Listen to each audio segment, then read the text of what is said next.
함께 말씀 보도록 하겠습니다. 요한계시록 3장 1절 말씀입니다. 요한계시록 3장 1절 말씀 우리 함께 읽겠습니다. 사대교회의 사자에게 편지하라. 하나님의 7영과 7별을 가지신 이가 이르시되 내가 너의 행위를 아노니 네가 살았다는 이름은 가졌으나 죽은 자로다. 아멘. 지난주까지 해서 우리 더하드락교회 같이 살펴봤고요. 오늘 사대교회에 대해서 개괄적으로 함께 살펴보며 생각해 보도록 하겠습니다.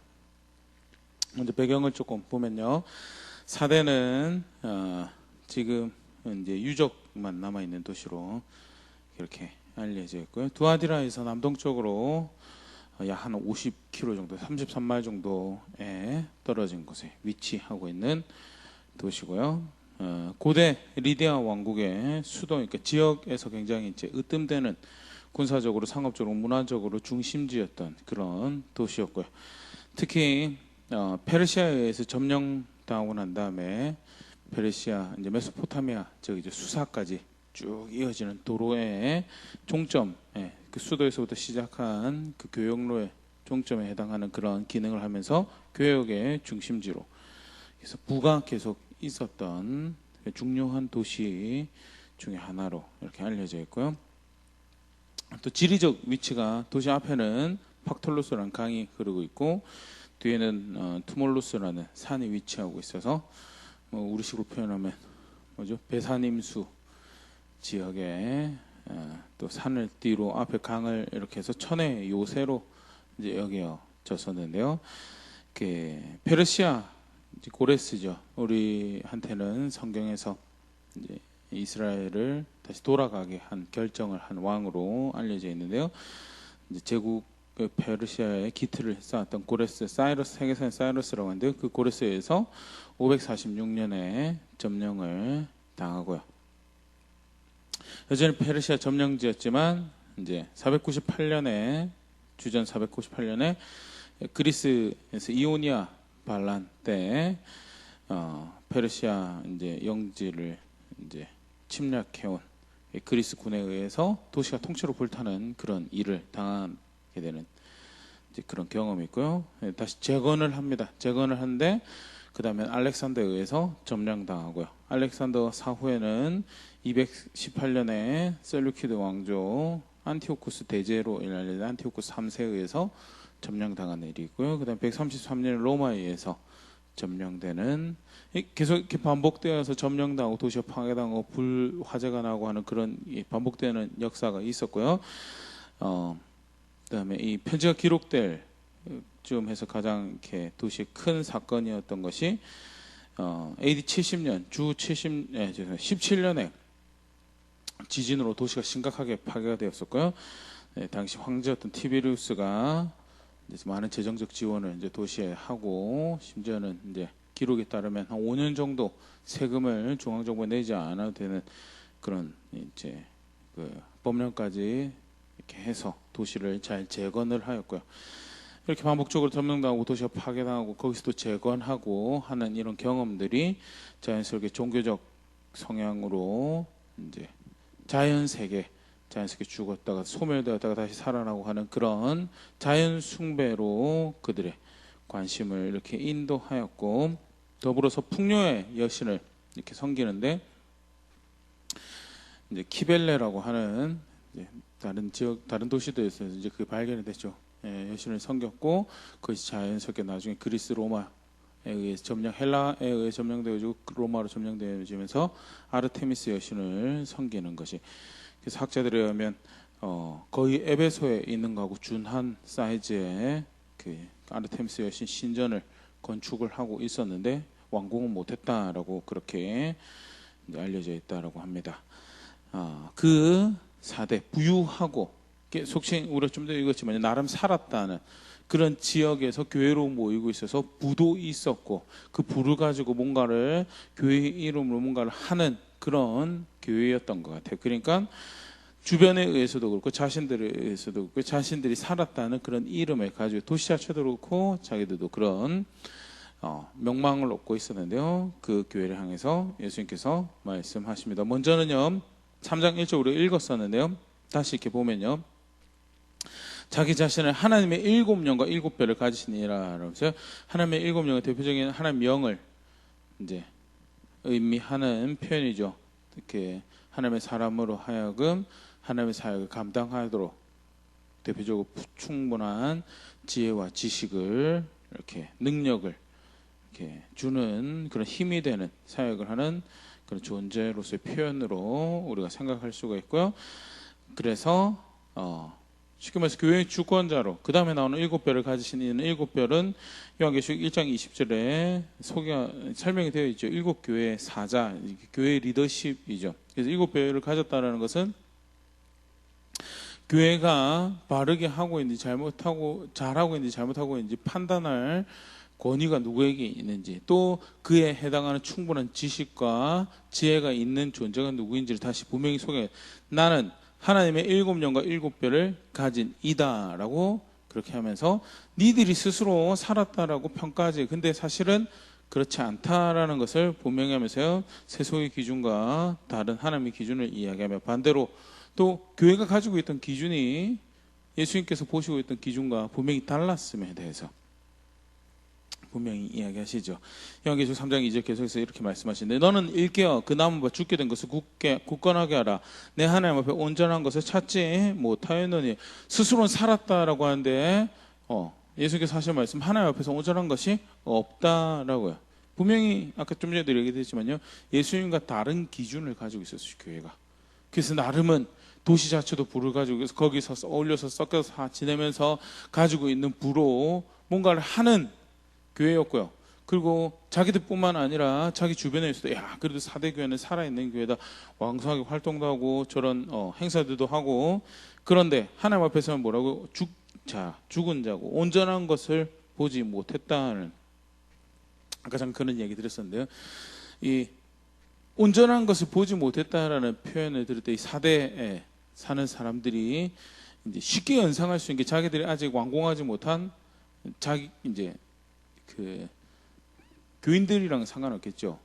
성도들이랑 상관없겠지만 4대 사람들에게 이제 남아있던 완공하지 못했던, 자기들 나름대로는 그 풍요의 여신을 자신들에게 번영을 가지고 새로운 생명 가져줄 거라고 믿은, 그래서 열심히 섬긴다고 하는 아르테미스지만 그 여신을 향한 봉사도 수고도 끝을 내지 못했는데, 교회가 살았다라고 하면서 사역하면서 행사하면서 하나님 섬긴다고 하는데, 그 열심히 하고 하는 것이 사실은 하나님 보시기에는 온전한 것이 없다는, 끝낸 것이 없다라고 이야기되어지는 그런 모습이 굉장히 이렇게 그 4대 사람들 입장에서 굉장히 확 와닿는 그런 표현을 사용한 것으로 학자들이 이렇게 보고요. 그러면서 기억할 수 있으면 좋거든요. 먼저는 예수님과 다른 기준을 가지고 있었다. 그래서 스스로 살았다라고 하는데, 예수님 보신 죽은 거고, 하나님 앞에서는, 하나님 눈앞에서는 온전한 것이 없다는, 온전한 것이 없다라는 표현이 다시 한 번 또 확인하는 것은요, 받은 것을 끝까지 지키지 못했다는 게, 영어로 complete이라고 이렇게 번역을 했는데요, 무언가를 해서 끝을 내야 되는 게, 신앙을 예수님을 믿었으면 그 받은 것을 끝까지 지켜서 끝까지 도달해서 컴플리트 해야지 그게 예수님 믿는 건데, 그렇게 하지 못했던 거에 대해서 교회는요, 받은 것을 끝까지 지켜가는 그 초청에 있는 게, 그게 예수님 믿는 거죠. 히브리서 3장 14절, 우리가 시작할 때 확실한 것을 끝까지 견고히 잡고 있으면 그리스도와 함께 참여한 자가 되리라. 시작할 때 확실한 것을 끝까지 견고히 잡고 있는 게, 그게 신앙의 모습이다. 중간에 미혹하는 것들 있죠, 속이는 것들 있죠, 그것을 뒤틀리고 왜곡해서 결국 다른 길을 잃어버리도록 만들어하는 유혹들이, 미혹들이, 영향력들이 있죠. 하지만 그 가운데서 받은 것을 끝까지 지켜가는 것이, 그게 신앙이다. 처음 예수님이 구원이었으면 계속해서 예수님이 구원인 것이, 그게 생명이었으면, 그게 가장 나에게 가치 있는 것이면 가치 있는 것이었고, 그의 말씀에 순종하는 것이 신앙이더라면 처음에도 순종하는 것이 신앙이었으면 계속 순종하는 게 신앙이어야 되는데, 왜곡하죠, 바꾸죠. 그러면 이제 그게 4대 교회의 모습인 거죠. 끝까지 가지 못했다라고, 온전한 것을 찾지 못했다라고. 디모데후서 3장 14절에서도요 동일한 걸 이야기하고 있습니다. 그러나 너는 배우고 확신한 일에 거하라. 너는 네가 누구에게서 배운 것을 알며, 바울이 디모데에게 보아 편지하면서 가르치면서 배우고 확신한 일에 거하는 것이, 처음 받은 거기에 끝까지 거기에 머물고 거기에 거하는 것이 그게 신앙인 거에 대해서. 근데 사대교회는 그러지 못했다는. 그나마 그래도 희망인 것이 아니 남아있다는, 죽은 자인데 그래도 2절에 남은 것이 있다는, 지금 죽어가고 있는 이것을 돌이키려. 아까 전 그런 얘기도 이제 사대교회 사람들, 이 4대 사람, 도시에 살고 있는 사람들에게 누구보다 그 표현이 절실해. 왜냐하면 죽었다가 살아난 이들이 그나마 몇 가지 가지고 있는 희망을 가지고 다시 도시를 재건해 본 경험들이 있는 사람들이었거든. 아, 우리가 지금 이러고 있을 때가 아니고 잃어버리게 된 것을, 죽게 된 것을 재건해야 되는 거구나라고 마음을 깨울 수 있는 예수님의 도전이고, 교회가 알아들을 수 있도록 강경하게 그것을 표현하시는 거죠. 그러면서 한 가지 더 문제점을 볼 수 있는 대목이 요한계시록 3장 3절입니다. 그러므로 네가 어떻게 받았으며 어떻게 들었는지를 생각하고 지켜 회개하라. 만일 읽게 아니하면 내가 도둑같이 이르니 어느 때 내게 이르는지 네가 알지 못하리라 하면서요. 뭘 잃어버렸는가? 결국 기준을 잃어버린 거가 동일하게 다시 한 번 더 언급이 되는 건데요. 어떻게 받았는지, 어떻게 쉽게 말해서 어떻게 배웠는지, 어떻게 들었는지, 그리스도의 복음을 사도와 선지자로부터 어떻게 배우고 어떻게 들었는지를 잃어버렸다는 거예요. 그래서 끝까지 달려가지 못하고, 그 받은 거 가지고 끝까지 달려가지 못하고 그거 변질시키고 왜곡시키고, 구체적으로 뭐 그게 이세벨이었는지 자칭 선지자였는지 아니면 니골라당이었는지 언급은 없습니다. 그런데 분명한 것은 기준을 잃어버렸다는 거예요. 기준을 잃어버려서 살아갈 방향도 잃어버리고, 근데 교회라고 있는 거예요. 그래서 교회로 뭔가 흉내내는 건 해요. 종교적 주변에서 볼 때 살았다는 이름을 가질 정도니까 보통 수고를 한 건 아니죠. 시간도 들였을 것이고 돈도 들였을 것이고 재능도 들여서 열심히 뭔가를 한다라고 하는데 기준이 없이 하는 거예요. 기준이 없이 하니까 하나님 앞에서는 죽은 거다라고. 넌 죽은 거다라고. 자기들은 살았다라고 우기면서 뭔가를 하고 있는데 하나님 보시면 정말 끔찍한 일이죠. 근데 기준을, 무엇을 받았고 무엇을 들었는지 무엇을 배웠는지를 잃어버렸기 때문에 발생한 이유, 결국 사실은 하나님의 말씀이 기준이 아니고 다른 거 갖다 열심히 갖다 붙이고 빼고 한 거죠.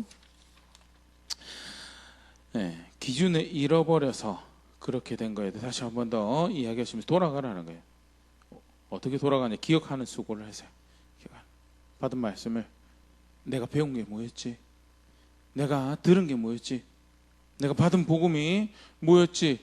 그거 기억하고 그걸 존중하는, 기억하는 것은 기억해야지 단순히 그게 아니고요. 그걸 존중하는 자세를, 그걸 굉장히 가치 있게 여기서, 소중하게 여기서 다시 그것을 삶의 방편으로, 걸음걸음의 수단으로 여길 수 있는 그런 자리를 돌아는 그게 기억하는 거예요. 그 다음에 거기에 순종하라라고요. 이게 이제 구분이 되어 있는 동사로 사용돼요. 맨 처음에는 기억하라가 등장하고요. 한국말에 이제 두 개 붙어 있는데요. 생각하고 지켜 회개하라는 거, 맨 처음에 생각하라고 번역된 것이 원어에서는 기억하라. 그 다음에 지켜라는 말은 순종하라. 그리고 회개하라는 것은 돌이켜, 그렇게 돌이켜. 기준이 먼저 기억하는 게 있어야 되고요. 그래야지 돌이키는 게 나오죠. 기준이 있고 거기 순종하는 게 결국 그게 회개하는 거고 그게 돌이키는 거고요. 사대교회에게 요구되어지는 문제적인 모습과 요구되어지는 회개 모습이죠. 책망하시는 모습이고요. 만일 그렇게 깨어나지 않으면, 그렇게 지키지 않으면 도둑같이 임할 것이다. 내가 심판하시는 하나님으로 마치 도둑이 손 찾아가는 것처럼 예상하지 못한 때 그래도 아직 기회가 있겠지, 시간이 있겠지, 그럴 여유가 없다라고. 지금 돌이켜, 죽게 된 것에 대해서 돌이키라고. 우리 지난주에도 그런 부분 말씀 찾아봤었는데요. 교회에게 주어진 이 시간, 예수님 오실 때까지 주어진 시간, 돌이키라고 존재하는 시간이라고. 도디 오시는 것 같은데, 안 오실 것 같은데, 아니, 돌이킬 수 있는 기회를 주는 거라고. 그래서 하나님 나라에 합당한 자유의 그런 신앙을 가지고 있음을 고백해가는 현장이 우리에게 주어진 시간이고요. 사대교회도 지금 깨어나야 할 시간이라고, 지금 돌이켜야 할 시간이고, 그러지 않으면 마치 여유가 있는 것처럼 주인이 더디 오는 것 같다라고 하면 도둑같이 임할 것이다 라고 하면서 그 다음에 말씀을 그렇게 심판이 임할 거예요. 마태복음 24장 36절 39절 24장 전체가 사실 그런 부분에 대해서 말씀하고 계시는데요. 그러나 그날과 그때는 아무도 모르나니 하늘의 천사도 아들도 모르고 오직 아버지만 아시느니라. 아무도 몰라요. 심지어는 어떻게까지 강하게 그걸 이야기하시면 예수님도 모른다라고요. 오직 하나님만 아신, 그만큼 아무도 모르는 시간이 오실 거라고. 그렇기 때문에 무슨 일이 발생할 수 있느냐. 37절에 노아의 때와 같이 인자의 임함도 그러하니라. 홍수전에 노아가 방주에 들어가던 날까지 사람들이 먹고 마시고 장가들고 시집가고 있으면서 홍수가 나서 그들을 다 멸하기까지 깨닫지 못하였으니 인자의 임함도 이와 같으리라. 라면서요. 큰 물이 있을 거예요. 그 심판이 있을 거예요. 노아가 이야기하지 않았을까요? 아니요, 이야기했겠죠. 그럼에도 불구하고 와닿지 않는 거야. 중요하지 않고요.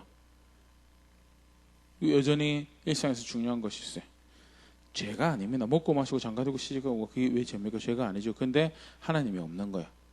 그러면서 자기가 그냥 이 땅의 삶을 살기 분주한 거예요. 근데 노아의 때가 그랬던 것처럼 예수님 오시는 것도 그날이 이르는 것도 그런 일상이 바쁘게 그냥 분주하게 지나가다 보면 언젠가는 그냥 끝날 시간이 이르렀고 내가 뭐 했지? 나에게 조금 더 시간 주시고 기회를 주십시오 하면 시간이 없다라는 거죠. 그때는. 그래서 지금 현재 주어진 이 시간에 깨어 있어서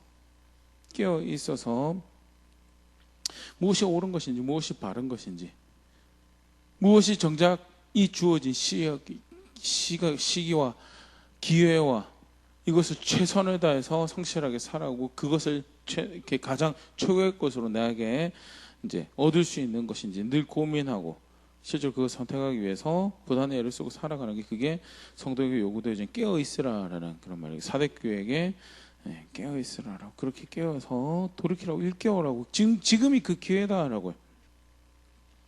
마태복음 24장 41, 43절 그러므로 깨어있으라 어느 날 너희 주가 임할는지 너희가 알지 못함이니라. 너희도 아는 바니 만일 집주인이 도둑이 어느 시간에 올 줄 알았다면 깨어있어 그 집을 뚫지 못하게 하였느니라. 비유죠. 예수님 도둑이라는 이야기가 아니고요. 그만큼 알지 못하는 시간에 예상하지 못하는 시간에 올 거고 이 말은요.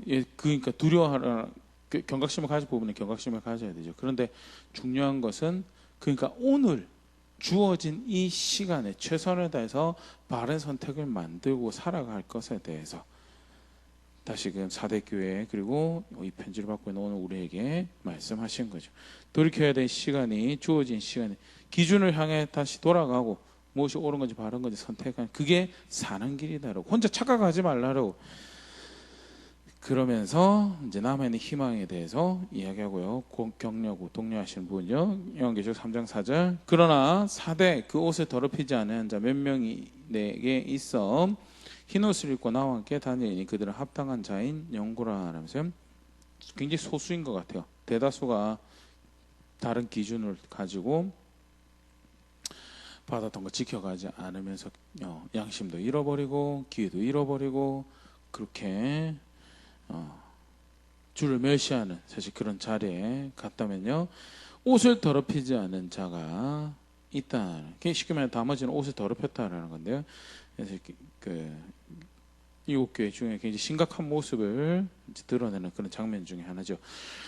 성경에서 특히 계시록 안에서 깨끗한 옷에도 두 종류 깨끗한 옷이 등장을 합니다. 요한계시록 7장 14절 어린 양의 피에 옷을 씻은 깨끗한 옷이 등장을 하고요. 요한계시록 19장 8절에는 옳은 행실로 깨끗한 게 된 옷이 있는 거에 대해서 두 개가 다른 게 아니고요. 실제로 예수님 믿는다면 그 피로 옷을 깨끗하게 씻었다고 하면 옳은 행실을 살아가는 것이 사실은 이게 한 옷을 의미하는 거죠. 정말 예수님의 보혈이 그게 귀한 보혈이 되는 것이고 나에게 생명이 나의 구원이 나를 씻는 그런 어린 양의 희생이고 그런 십자가 부활이고 그런 복음 구원의 복음이라면 실제로 그것을 따라서 걸음걸음 살아가는 옳은 행실이 함께하는 것이 당연한 건데 믿는다고 하는데 그래서 교회로 존재해요. 사대에 있던 교회도 마찬가지겠죠. 여전히 기독교가 불법인 시절에 교회로 이렇게 모일 수 있을 정도면 그들이 처음 복음을 받아들이고 고백한 것은 굉장히 이렇게 급진적인 레디컬한 선택을 요구하는 그런 많은 것을 희생하도록 요구하는 그런 선택이었는데 그럼에도 불구하고 예수님 나의 구주입니다라고 그렇게 했는데 문제는 실제로 그렇게 예수님이 나의 구주입니다라고 그 흰 옷에 그 옷을 깨끗하게 씻는 그런 신앙은 그 옳은 행실을 믿는다라는 고백에 입술의 고백 뒤에 옳은 행실로 그것을 증명하고 증거하고 그것을 확인하는 그런 삶을 살아야 되는 것인데 요한계시록에 말한 깨끗한 옷이죠. 근데 사대교회 그러지 않았다. 더러워진 옷. 자칫 오해하면 구원을 잃어버리는 걸로 생각할 수 있는데요. 구원을 잃어버리는 게 아니고 원래 구원받는 신앙을 가지고 있었던 것이 아닌 거에 대해서. 히브리서 3장 12절 13절에 형제들아 너희는 삼가 혹 너희 중에 누가 믿지 아니하는 악한 마음을 품고 살아계신 하나님에게서 떨어질 것 조심할 것이오 오직 오늘을 일컫는 동안에 매일 피차 권면하여 너희 중에 누구든지 죄의 유혹으로 완고하게 되지 않도록 하라. 이제 진짜 예수를 믿었으면 신앙 고백하며 살아가는 믿는다라는 고백을 하는 현장이 어디냐? 오늘이라는 시간이죠. 오늘이라는 시간 동안 살아계신 하나님께 붙어 있는 게 그게 진짜 예수. 어제 예수 믿었냐고. 저 어제 영접했으면 저 어제 예수님이 나의 구주이신 것을 하나님의 은혜 가운데 밝게 알고 그렇게 해서 예수님이 나의 삶의 주인으로 나의 구원의 주로 저 영접하였습니다. 어제 그렇게 했냐고. 어제 믿었냐고. 그러면 뭐 하고 있어야 돼요? 오늘 그렇게 살아계신 하나님 붙어 있는 자리에 있는 게 그게 신앙이고 그 신앙을 그 믿음의 고백을 이어가기 위해서 혹시 오늘 악한 마음을 품고 떨어질까 스스로 돌아보지만 교회로 있는 공동체는 서로를 그렇게 도와주는 것이 그게 신앙 공동체 하는 거 그게 성도의 교제고 그런 측면에서 우리가 많이 살펴봤던 말씀이고요. 신앙이 믿음이 고백되어지는 시간 정말 예수 믿냐고 그럼 오늘 지금 예수 믿고 있어야 돼. 그게 예수 믿는 거다라고. 요한일서 2장 19절 비슷한 말씀을 하나 더 하시는데 그들이 우리에게서 나갔으나 우리에게 속하지 아니하였느니 만일 우리에게 속하였더라면 우리와 함께 거하였으니와 그들이 나간 것은 다 우리에게 속하지 아니함을 나타내려 함이니라. 주의 몸으로 교회로 함께 신앙을 고백하고 예수 믿는다고 했으면 지금 같이 있어야지. 그게 지금 쉽게 말해서 이제 지금 그 신앙을 고백하고 있어야지 그게 예수 믿는 거더라고. 어제는 그랬는데 오늘 나가버렸는데 그러면 요한이 뭐라고 그러냐면 그는 안 믿은 거였다고. 어제 뭔가 감동이 있었던 것 같긴 해요. 그런데 그걸 가지고 그렇기 때문에 예수님이 나의 구원의 주인이십니다. 구원의 하나님이십니다라는 자리로 못 오고요. 어제 어떤 감동은 있어 감흥은 있어 눈물을 흘리고 뭔가 일이 있었던 것 같긴 해요. 그런데 그게 하루 지나고 나니까 오늘은 보물이 아니에요. 그럼 그게 믿는 거예요? 그 믿는 거 아니다라는 거예요. 그럼 어제 그 감동은 뭡니까? 어제 그거 믿는 거 아니었다라고. 어떤 감흥은 있었을지 모르지만 그거 믿는 거 아니었다라고 이야기하는 게 요한일서 2장 19절 말씀이면서요. 분명히 이야기한 게 어제 믿은 것이 참된 것이라면 무엇이 있어 무슨 증거가 있어 오늘 믿고 있는 것이 있어야 되는 것이고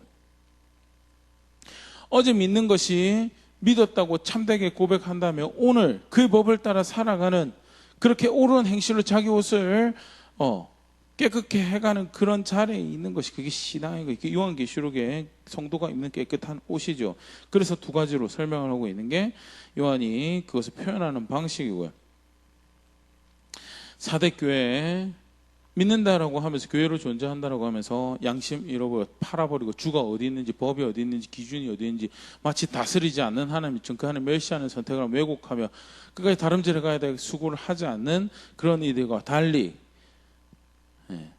순전함으로 거룩함으로 손해 가운데 어려운 가운데 주변에 실제로 사실은 다들 지 맘대로 다니고 있으면 몇 명 남아서 신앙생활 바르게 하려고 하는 거 참 어려웠을 것 같아요. 그럼에도 불구하고 몇 명 남아 있었다는 그 가운데 옷을 더럽히지 않기 위해서 순전함으로 삶을 잘 다스려가며 신앙을 고백하는 자리에 있는 성도들이 있었고 그들은 함께 하는 자리에 이르는 것이 합당하게 여겨지는 그런 자들이다라고 이렇게 일종의 이제 격려, 도전하시는 거죠. 그러면서 약속을 주십니다. 요한계시록 3장 5절 6절 이기는 자는 이와 같이 흰 옷을 입을 것이요 내가 그 이름을 생명체에서 결코 지우지 아니하고 그 이름을 내 아버지 앞과 그의 천사들 앞에서 시인하리라. 귀 있는 자는 성령의 교회에 들어가시는 말씀을 들을지어다. 여기서 이긴 자든 돌이키라고 하는 거 돌이키고요. 붙잡아야 될 거 붙잡고요. 끝까지 가야 될 거 끝까지 갈 수 있도록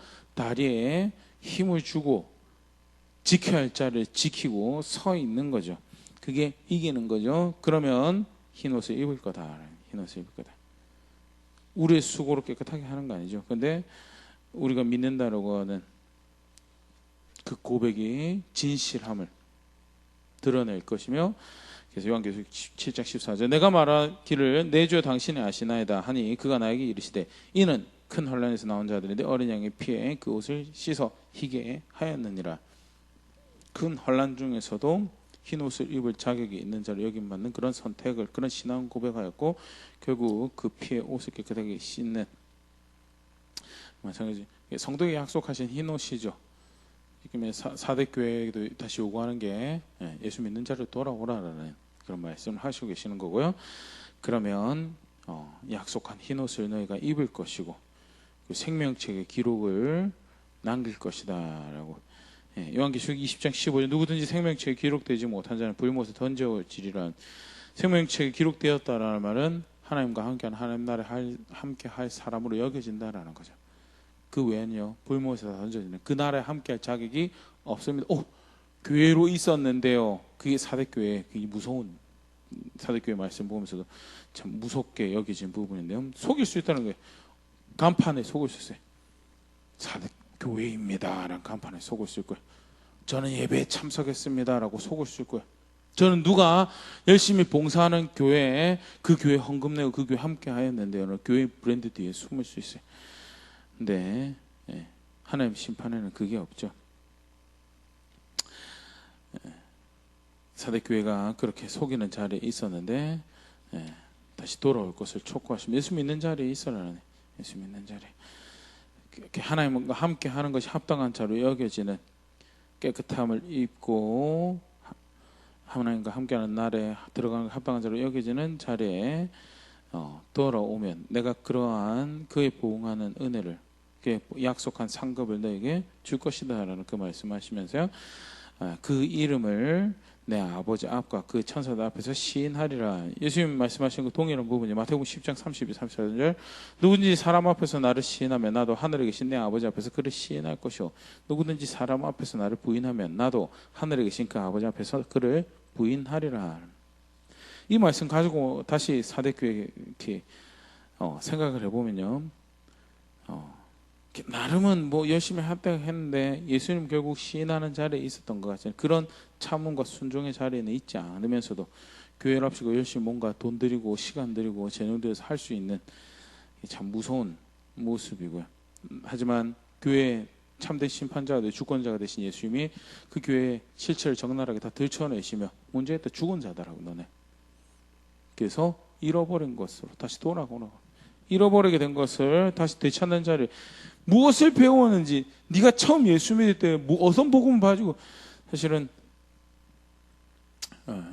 복음 자체가 왜곡될 수도 있죠. 그래도 그나마 사대교회는 그런 자리는 아니었던 것 같은데요.